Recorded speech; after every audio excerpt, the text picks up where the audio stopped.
the driver, the number 21 Richard Childress Racing Chevrolet, Austin Hill. Austin, real quickly, this is a big weekend for you and the 21 team. Look to capture fifth straight win here at Atlanta, along with Bennett being the entitlement sponsor. With all that going on, just how confident are you in getting the job done once again?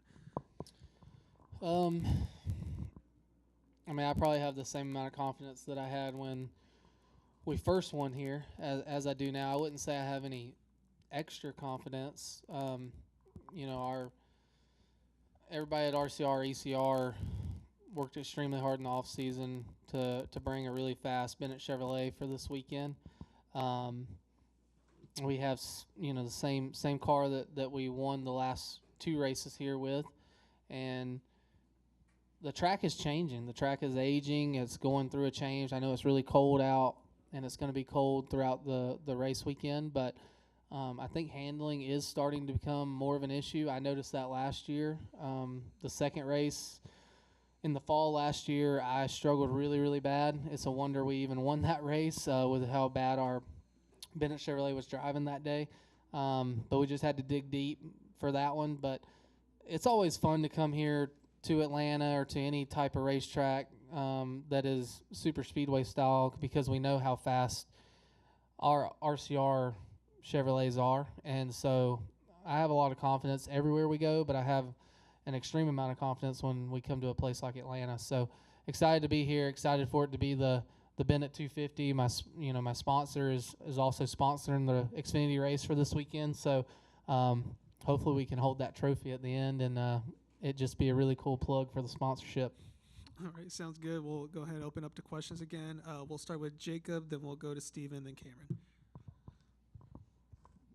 Jacob Seelman, Raceface Digital, Austin. I think I sat right here back in September when they first announced that Bennett was going to sponsor this race, and you swore then that it's no extra pressure, just an opportunity. Do you stand by that coming into this weekend and seeing the logo? Well, I stand by it, but my sponsors definitely create more pressure in a good way. They have fun with it. I've heard it already, and we hadn't even gotten started. We haven't even been on racetrack that, no pressure, but we'd like for you to win it. And I'm like, I'm going to try. So, when I get my helmet on at the end of the day, it's just business as usual. Go to work and try to be there at the end. Try to be inside that top 5, top 3 range if you aren't able to be leading it. And when the white flag flies, just hope that you make the right moves at the right time. These races are so hard to win. I can't stress that enough. Sometimes I think that people think that we, as our 21 team, make it look easy at times, and it is not. It is anything but. There's so many other great drivers, great teams, fast race cars. We're not the only fast race car on the racetrack. There's other cars that are just as fast as us. And so for us to be able to do what we've done has been very special. But, yeah, I wouldn't say I have any extra pressure or anything, but the sponsors are definitely they're talking about it a lot. And going back to last weekend, did you guys fully isolate it? It sounded like maybe a rear gear issue on the broadcast. Did you guys isolate what that was? Well, the last I heard about it, I went to the race shop on Monday, and they were still going through tear down and trying to figure it out. The last I heard about it is that the gear, obviously, the rear gear burned up because we lost all the fluid, but they're not 100% certain that if it was the seals that blew out first or if there was something with the gear that was already having an issue and getting too hot that ended up blowing the seals out and then also losing all the fluid. So that, from the last I heard, was still kind of up in air. But at the end of the day, that's what happened. The seals ended up blowing out, all the fluid came out, and then we burned the gear completely up in it. So that was unfortunate because I thought we had the winning race car. Does it shake you at all or motivate you more than anything? It makes me that much more confident going into this weekend to try to turn our season around. And what better way of doing it than here at Atlanta with all of our sponsors, with Bennett being on board, and just looking at the history and success that we've had here. I think we have as good a chance as anyone, but there's always that chance of ending up in somebody else's mess. So hopefully we can stay up front all race long, control the race like we were doing at Daytona, and get the job done. Let's go over to Steven. Steven Toronto, CBS Sports Austin. I wanted to follow up on what you said about this track aging and handling become more of a factor here. Obviously, the last time we were here was September. It was way hotter and slicker than it is now. Considering that not only has this track had 6 more months of age, but you've also got the variable of very cold temperatures, which you would think means gripping the racetrack. Where do you expect the grip level and to be this weekend, and how would you expect that to influence the way you guys are putting together setups and the way your cars are going to handle? So I think that the track is probably going to race maybe similar to the spring race last year, but it's hard to say because I do think the race is going to be colder than last year. So it is hard to say. I can say from our standpoint, we're trying to build a little bit of drivability in the race car, but we still want the raw speed. So that balance is really tough to get the best of both worlds. We don't want to be completely straight full downforce because I think that just takes the raw speed out of our Bennett Chevrolets. So trying to balance that's really, really tough. That's something that we've talked about really all week long is how much downforce we want to put in the car or how much trim that we want to have in the car and have that raw speed. So we're trying to kind of mend those two together. I don't know if you'll see us go put down the fastest lap today in qualifying, but I think we're still going to qualify up front and be a contender. I do think that handling is going to be an issue even though it is so cold. And I remember this race 2 years ago was about this cold outside. Is there anything you take away from that race, or is there almost no comparison given that it was a year on the asphalt compared to now, I believe, 3-4 years on this asphalt? Yeah, it's tough because every time I've been here, the track has been different. No matter if it's in the spring or the fall. Every race that I've ran here, which is, I guess, 6 races I've ran here since the reconfig, and every race has been different. There's not been one race that's been identical to the other. The runs come differently. The grip level's different. When you're behind somebody, the way the air's working is different. How loose you are on entry is different. The characteristics in the racetrack with the bumps and the oscillations that you have been different every time I've been here. So there's so many differences that you almost, for me anyways, I go to a place like Atlanta, and every race that I've been here so far, I go with the sense of resetting my brain and it being just a new race for me, like almost like I've never been here. I still have I know the tendencies it's going to move up the racetrack and running, that middle to top lane is probably going to be the preferred lane and not the bottom. That type of stuff I kind of keep. But as far as how the race is going to unfold, I'm going to be learning like it's the first time during the first stage. Thanks, Austin. Yep. We'll go to Mark here on the left, and they'll go to the middle with Chris.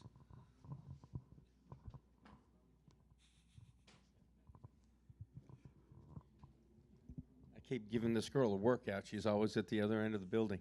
Mark Garrow, PRN. Austin, since you were the King Kong of this racetrack and drafting in general, do your plans ever, like the way you're mapping out a race, whether you're working with Jesse or you're working with other teams, Chevy teams, do they ever get messed up by people just going like, I got to dive in here because he's the guy. Whatever he does, I'm going to follow here. And does that ever, mess up a game plan at an end of a race? A place like Atlanta, I actually really don't have much of a game plan going in. Yeah, I would love to be able to work with teammates and alliance partners and all of those things.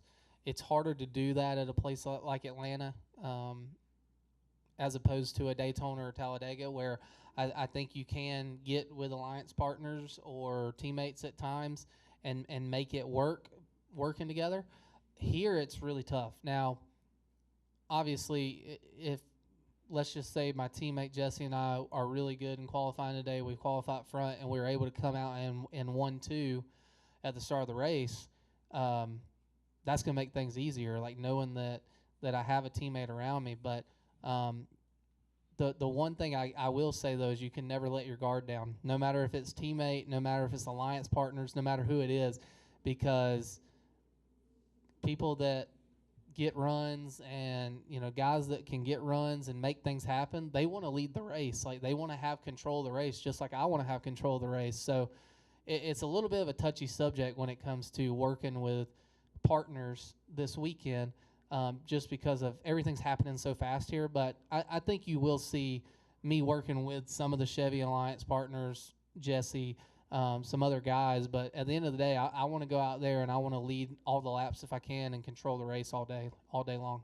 You talked a moment ago about, you want a car with raw speed, but you want some drivability. Does that mean you guys, make a sacrifice and just, okay, I've got to drive it that way, or you've got to, it falls on you to do something else in the car or drive it differently? Well, last year we definitely went with the mindset of we were just putting raw speed in it, and they just basically told me I had to deal with it. We were fortunate enough to win the 2 races last year, but after last year's September race, I was like, all right, guys, like, we got to do something different. Like, I was hands full, almost wrecking every lap, like, out of control, loose. I went back and watched my in-car camera from last year, and it was just big moments of getting really, really loose. And so I was like, hey, we gotta take a time out here. We need to talk about this and not just, go raw speed like you would be at a Daytona. Yes, I love having the fastest car here. Don't get me wrong. But I also need something that if I get a run on somebody and I pull out of line, I need to be able to stay committed to the throttle, and I wasn't able to do that last year. So that has been talked about a lot, and I think that they kind of listened to me a little bit more. So hopefully it works out for us. Who knows? It might just be a full raw speed race, and whoever is trimmed out the most wins the race. I'm not sure. But I think having that little bit of balance and the downforce in the car could go a long way with being able to make the moves that you want to make. We'll wrap up with Chris over here. We'll go over here to the right as well. Hey, Austin, Chris Knight, GetTrends.com. I was just wondering if you took a look at the competition at all this year. You got Taylor Gray at Gibbs. You got Chandler Smith at Colleague. Connor Zillage at JRM. Like, the competition seems stiffer than it ever maybe has in the Xfinity Series. And just wondering what kind of racing you feel like you'll feel, and is it going to be harder to win races this year? I don't know if this is a bad thing, me saying, but I didn't know who half the people was that I was racing last weekend, like that was in what car, just because I'm so focused on my team and so focused on the 21 team. And I don't know how to say this without it sounding wrong, but I view mostly everyone on the racetrack as just a door number. Like, when I put my helmet on, you're just the number 18. You're just the number 21, 20, 2, whatever. Obviously, teammates, it's a little different. Like, I know who the 2 car is, right? Like, I know who's in that, and I know that I need to try to work with my teammate. But for the most part, yes, I do know who are in some of the cars, but I mean, there's a very strong chance that this weekend that who knows if I get mired back in traffic, and I might come over the radio to my spotter, Derek, and be like, hey, who's in the 17 car? Who's in, that's just how I am. I don't really focus too much about who's in what car, just because, yeah, the competition's tough. It's going to be tough this year, but it's always has been, and it always will be, because we have some great drivers in the Xfinity Series. So, yeah, when I put my helmet on, it's just business as usual, and I don't really care who's in what car. Finish out over here. John Crane, NASCAR.com. Austin, this is the first full-time Xfinity Series season where you go into the second week without a win. How does it feel to kind of be in this uncharted territory, so to speak? It's fine. Like, I'm not overly concerned about it. Yes, did last week's sting? Yeah, it did bad. Just knowing what kind of race car we had, knowing that we had. I don't really say this often, but I thought that our Bennett Chevrolet was class of the field. Like, I always say that we can make our cars better. I think we could have made that car better, but I think that might have been one of the best cars I've had on a super speedway. So that stung a lot. I wouldn't say it's been weighing on me though. Like it's just, it has been one of those things when it gets brought up, I get a little aggravated about just because I know how good our stuff was. But all it does is, I think it gives the entire 21 team, myself included, that much more confidence going into this weekend to try to get that win. We're going to try all year, but I think that we have almost like a little pep in our step this weekend that like we need to get this weekend done, signed, sealed, delivered, win the race.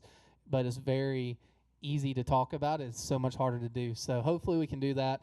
Worst case scenario, if we don't win the race, we just get some really good points because we are like 17th or something in points is what I was told. So it would be nice to kind of get up in the points, but it's so early in the year. Points and stuff don't really matter right now. All right, Austin. Well, thank you for coming in, and good Yeah, luck thanks. tomorrow.